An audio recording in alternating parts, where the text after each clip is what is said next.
being homeless 3 times. Yeah, that tells me that you most definitely have to be patient. This is deep, but not having my father in my life the way I want him to be, I felt like that took a toll on me. But that taught me a lot still. I had to grow up quickly. The stuff you want to talk about with your dad, like sex, business, what it takes to be a man, to have a dad to come to your games when I was young, you know, my dad driving me to games, like just little stuff like that. That made me want to be the man I am right now, so my brother has someone to look up to.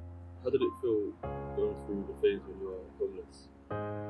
Shit, it was hard, it was tough. You know, having to console 2 people, my mom and my brother crying all the time, so it's like, you know, I call it fake tough.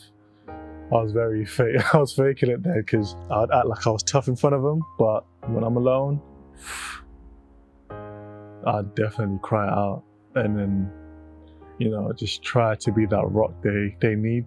You know what I mean? It was very tough, but my cousin always tells me there's always a light at the end of the tunnel, man. You won't even remember this in 2-3 years, but try your best not to do anything crazy to yourself and always stay above water. Yeah. Have you spoken to your dad about how you felt in the past? Nah.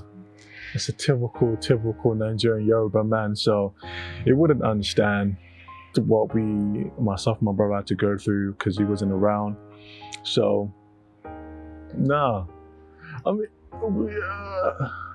he's trying his best to repair the relationship. I don't feel like we'll ever get to have that conversation, just mainly because he most definitely wouldn't understand what I'm talking about or what I had to go through.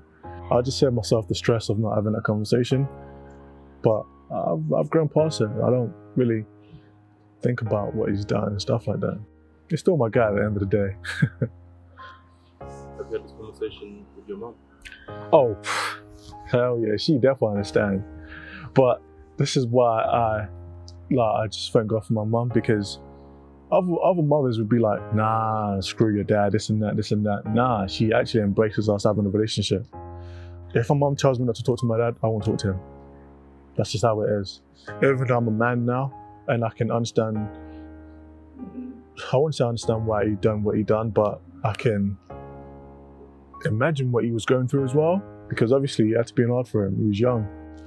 So my mom, definitely, we've had conversations about it, definitely.